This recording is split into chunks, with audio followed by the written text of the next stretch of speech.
Natural hair colour కోసం చూస్తున్నారా? అయితే Anoos henna and black expert వాడండి.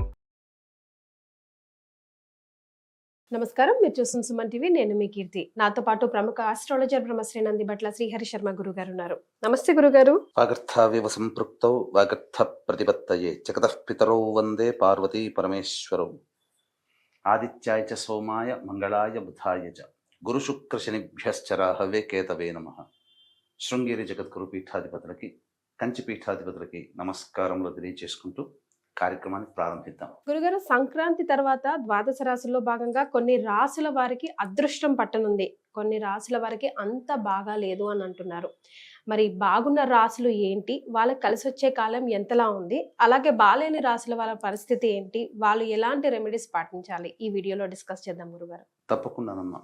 ఎందుకంటే సంక్రాంతి సందర్భంగా ఉన్నటువంటి గ్రహస్థితిని అనుసరించి ఈ సంక్రాంతి తర్వాత ఉగాది లోపు కొన్ని రాశుల వారికి సంబంధించి అదృష్ట యోగం పట్టబోతుంది. అంటే గ్రహాల యొక్క అనుగ్రహం వల్ల ఈ సంక్రాంతి తదనంతరం వాళ్ళు అనుకున్నటువంటి పనులు నెరవేర్చుకోగలిగే శక్తి గ్రహాలు మనకిస్తుంటాయి. కొన్ని రాశుల్లో జన్మించినటువంటి వారికి కాస్త అధమ ఫలం అని చెప్పవచ్చు. అది కొన్ని లిమిటెడ్ మాత్రమే. కానీ ప్రత్యేకించి ఎక్కువ రాశుల వారికి మధ్యస్థమైనటువంటి ఫలితాలు అనేటువంటివి ఉండబోతున్నాయి. ముఖ్యంగా ఈ యొక్క సంక్రాంతి సందర్భంగా ఉన్నటువంటి గ్రహస్థితి కనుక చూసుకున్నట్లయితే ప్రధానంగా మిథున రాశిలో గురువు, అలాగే సింహరాశిలో కేతువు, వృశ్చిక రాశిలో చంద్రుడు, మరియు ధనుస్సు రాశిలో కుజుడు బుధుడు, మకరంలో రవి శుక్రుడు, కుంభంలో రాహువు, మీనంలో శని. ఈ గ్రహాలు సంచరిస్తున్నటువంటి కారణం చేత మొట్టమొదటిగా మనం చెప్పుకున్నట్లయితే బాగా యోగము పట్టబోతున్నటువంటి రాశులు గ్రహాల యొక్క స్థితిగతులు అనుసరించి మేషరాశి, సింహరాశి, తులారాశి, మీనరాశి.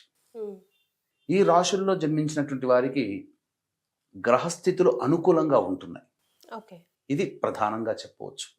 దీని ద్వారా ఈ చెప్పబడినటువంటి మేష, సింహ, తుల, మీనరాశిలో జన్మించినటువంటి వారికి ఉద్యోగ సంబంధమైనటువంటి విషయాల్లో అభివృద్ధి ఉంటుంది.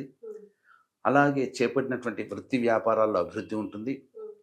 ఇక చతుర్థ గురుడు ఈ మేషరాశి వారికి, అంటే ఈ మేషరాశి వారికి సంబంధించి చూసుకున్నట్లయితే గురు సంచారం అనుకూలంగా ఉంది. మేష, సింహ, తుల, మీన ఈ రాశుల్లో జన్మించినటువంటి వారికి అన్ని విధాలుగా గ్రహాలు అనుకూలంగా ఉన్నాయి. కాబట్టి వాళ్ళ యొక్క సంకల్పం దేవతానుగ్రహం వల్ల అతి త్వరగా నెరవేరుతుంది. ఇక మధ్యస్థంగా ఉండేటువంటి రాశులు అంటే మిశ్రమమైనటువంటి ఫలితాలు, అంత బెటర్ కాదు, అంత సూపర్ కాదు, అంత నార్మల్ కాదు, బ్యాడ్ కాదు. అయితే ఈ యొక్క మధ్యస్థమైనటువంటి ఫలితాలు ఇచ్చేటువంటి రాశులు ఉన్నాయి కదమ్మా, వీళ్ళు చేసే ప్రయత్నం చేయాలి. కానీ కొంత దేవతానుగ్రహము, మానవ ప్రయత్నం, ఎఫర్ట్ ఎక్కువగా పెట్టాలి. తద్వారా ఏమవుతుంది, వాళ్ళు అనుకున్నటువంటి విజయాన్ని పొందగలిగే అవకాశం ఉంటుంది. ఏ ఏ రాశుల వారికి మధ్యస్థమైనటువంటి ఫలితాలు ఉన్నాయి ఈ యొక్క సంక్రాంతి పండుగ రీత్యా ఉగాది వరకు అని లెక్క వేసుకుంటే వృషభ రాశి, కర్కాటక రాశి, కన్యా రాశి, వృశ్చిక రాశి, కుంభరాశి. ఈ రాశుల్లో జన్మించినటువంటి వారికి మధ్యస్థమైనటువంటి ఫలితాలు. అంటే వాళ్ళు ఏది సంకల్పం చేసుకున్నా ఈ చెప్పినటువంటి వృషభ, కర్కాటక, కన్య, వృశ్చిక, కుంభరాశుల్లో జన్మించినటువంటి వారు వాళ్ళు అనుకున్న దానికంటే కాస్త ఎక్కువగా ప్రయత్నం చేయాలి. దేవతానుగ్రహాన్ని కూడా ఎక్కువగానే పొందే ప్రయత్నం చేసుకోవాలి. ఎఫర్ట్స్ లో లోపం ఉండకూడదు అంటారు. ఎక్కువ ఎఫర్ట్స్ పెట్టాలి. అయితే ఇక్కడ అధమ స్థాయి, కాస్త బిలో యావరేజ్ ఉండేటువంటి ఫలితాలు ఇచ్చేటువంటి రాశులు ఉన్నాయి. ఏంటయ్యానంటే మిథున రాశి, ధనుస్సు రాశి, మకర రాశి. ఈ రాశులలో జన్మించినటువంటి వారికి కాస్త దేవతాగ్రహాల యొక్క అనుగ్రహం తక్కువగా ఉండడం. కాబట్టి ఈ కారణం చేత వాళ్ళు ఒక ఎగ్జాంపుల్ చెప్తున్నానమ్మా, విద్యార్థులు ఒక 100 మార్కులు సంపాదించాలి అంటే 150% వరకు కష్టపడితే కానీ ఒక 70-80 మార్కులు వస్తాయి. 100కి 100 రావు. ఇక్కడ కష్టపడ్డా 100కి 150% మార్కులు కష్టపడాలి. ఆ కష్టానికి తగ్గ ఫలితం ఉండదు. కానీ 150% కష్టపడితే సగం ఖచ్చితంగా వస్తుంది. ఇదే మధ్యస్థంగా యావరేజ్ గా ఉన్నటువంటివి 150% కష్టపడితే 100 మార్కులు వచ్చే అవకాశం. ఇక్కడ మంచిగా చెప్పబడినటువంటి రాశులు 100 మార్కులకు ప్రయత్నం చేస్తే 100 మార్కులు వచ్చే అవకాశం ఉంది. అంటే గ్రహాలు అనుకున్నది. అంటే ఇక్కడ మీరు గమనించుకుంటే టోటల్గా ఎఫర్ట్ అన్ని రాష్ట్రాల వాళ్ళు 100% పెట్టాల్సిందే. కానీ ఇక్కడ పర్సంటేజ్ లెవెల్స్ అలా వాళ్ళు చేస్తున్న వృత్తి వ్యాపారాలు అదృష్టం కూడా కలిసి రావాలి కదా ఇష్టమేనమ్మా. అందుకనే మేష సింహత్తుల మీన రాశుల్లో జన్మించినటువంటి వారికి గ్రహాలు అనుకూలంగా ఉండడం వల్ల అదృష్టం కలిసి వస్తుంది. ఈ మధ్యస్థంగా ఉన్నటువంటి రాశులకి అదృష్టం దోబూచులు ఆడుతుంది. ఈ చెప్పినటువంటి మిథున ధనుస్సు మకర రాశిలో జన్మించినటువంటి వారికి అదృష్టము చాలా తక్కువగా ఉంటుంది. అందుకనే ఎఫర్ట్స్ పెట్టాలి.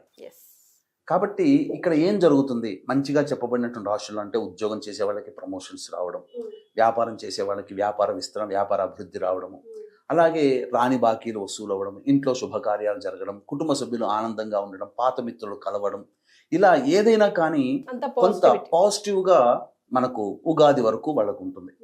అదే మధ్యస్థంగా ఉన్నటువంటి వాళ్ళకి ఇంట్లో కాస్త చిరుబురులు ఆడుకున్నా బయట అందరూ ఆదరిస్తారు, లేదా బయట ఎన్ని ఇబ్బందులున్నా ఇంటికి వచ్చేసరికి భార్య పిల్లలు తల్లి తండ్రి మంచిగా ప్రేమగా చూసుకుంటారు. అంటే ఎక్కడో ఒక చోట నష్టపోయినా ఇంకో చోట మాత్రం వాళ్ళు ఫుల్ఫిల్ చేసుకుంటారు. ఇలా ఇప్పుడు మనం ఎఫర్ట్స్ పెడతాము, మనం డబ్బులు మనం కొంత లాస్ అవుతాం, కానీ రాని బాకీలో వాళ్ళు మనకు తీసుకొచ్చి డబ్బు ఇస్తారు ఆ టైంలో. ఇదనమాట. అంటే ఒక వైపు పోతాం, ఇంకొక వైపు వస్తుంది. అదే అధమ రాశులైనటువంటి ఈ మిథున ధనుస్సు మకర రాశిలో జన్మించినటువంటి వారు ఉంటారు కదా. ఎందుకనంటే ఈ మిథున రాశి వారికి కనుక చూసుకున్నట్లయితే కంటక శని, ధనుస్సు రాశి వారికి చూసుకున్నట్లయితే ప్రధానంగా అర్ధాష్టమ శని, మకర రాశి వారికి దేవతాగ్రహం గురువు అనుగ్రహంగా లేడు. అందువల్ల పైగా రాశిలోనే రవి శుక్రుడు, వ్యయంలో కుజాబుతులు, ఇవన్నీ కూడా కాస్త ఏలిన నాటి శని దోషం లేదు అనే ఒక్కటి తప్ప మిగతా అన్ని గ్రహాలు అనుకూలంగా లేవు. అది ఇక్కడ మధ్యస్థంగా ఉన్నటువంటి రాశులు, గొప్పగా ఉన్నటువంటి రాశులకి గ్రహాలు అనుకూలంగా ఉండడం, ఎఫర్ట్స్ బాగా పెట్టుకుంటే చాలమ్మా. కానీ ఏది ఏమైనా అన్ని రాశుల్లో జన్మించినటువంటి వాళ్ళు ఈ సంక్రాంతి తర్వాత ప్రధానంగా కొన్ని పరిహారాలు చేసుకోక తప్పదు. అవి ఏంటి గురుగారు? ఎలాంటి రెమెడీస్ పాటించాలంటే అదృష్టం ఉన్నా కూడా టైంకి తలుపు తట్టాలి, అరే ఈ దారిలో మనకి బాగుంది అని తెలియాలన్నా కూడా దేవత అనుగ్రహం ఉండాల్సిందే గురుగారు. సో మరి ఎలాంటి పరిహారాలు పాటించాలంటారు? దేవతానుగ్రహం అంటే ఇక్కడ చెప్పాల్సిందమ్మ వీక్షించేటువంటి మన సుమన్ టీవీ ప్రేక్షకులు కూడా, ఈ దేవతానుగ్రహము కంటే కూడా ప్రధానంగా మానవ లోకంలో మనిషిగా పుట్టినటువంటి వాళ్ళకి కావాల్సింది మొట్టమొదటి పితృదేవత యొక్క అనుగ్రహము. ఎప్పుడు చెప్తారు ఎందుకనంటే పితృదేవతల అనుగ్రహం. కాబట్టి సంక్రాంతి అనగానే మనకు అందరికీ గుర్తొచ్చేటువంటిది పెద్దలకి పిండ ప్రదానము, తర్పణాది కార్యక్రమాలు, అలాగే మనకు చేతికి ఎడమ చేయి కుడి చేయి తెలవకుండా దానాది కార్యక్రమాలు చేయడం. ఇలా ఈ సంక్రాంతి పరంగా ఈ చెప్పినటువంటి అధమ స్థాయి, మధ్యస్థ రాశులు, మంచి రాశులు ఉన్నవాళ్ళు మొట్టమొదలు దేవతానుగ్రహం చెప్దాం, ఏం పరిహారం చేసుకోవాలి అని చెప్పి. కానీ ఖచ్చితంగా సంక్రాంతి పర్వదిన సందర్భంగా ఏ వ్యక్తి అయితే వారసుడిగా పుట్టినటువంటి వ్యక్తి ఖచ్చితంగా పితృదేవత ఆరాధన చేయమని శాస్త్రం. ఎవరైతే ఇది చేస్తారో వాళ్ళు చేసే ఎఫర్ట్లో దేవతానుగ్రహం ఆటోమేటిక్గా కలిగి తీరుతుంది. అందుకనే ఈ సంక్రాంతి పర్వదిన సందర్భంగా 12 రాశులు, 12 రాశుల్లో జన్మించినటువంటి వాళ్ళు వారసులు తమ తల్లిదండ్రుల యొక్క రుణం తీర్చుకునే అవకాశం ఈ సంక్రాంతి సందర్భంగా సంబంధించినటువంటి పిండ ప్రదానం, దగ్గరలో మంచి పురోహితుని పిలిపించుకొని పిండ ప్రదానము, తర్పణాది కార్యక్రమాలు, వస్త్రదానము, కూష్మాండ దానము, నువ్వుల దానము, ఇలా పెరుగు దానము, ఇలా మనకు తోచింది ఆ బ్రాహ్మడికి దానం చేయవచ్చు. ఒకవేళ పిండ ప్రదానం లేకపోతే తర్పణాది కార్యక్రమాలను చేసుకోండి. ఇవి పిండ ప్రదానం, తర్పణాది కార్యక్రమాలు చేయలేని వసతి ఉంటే కనీసం పొత్తర్లను స్వయం పాక దానమైన బ్రాహ్మణులకి ఇవ్వండి, లేదా అవకాశం ఉన్నటువంటి బీద వాళ్ళకి ఇంట్లో వండుకునే వస్తువులు దానం చేయండి పెద్దల పేరు మీద.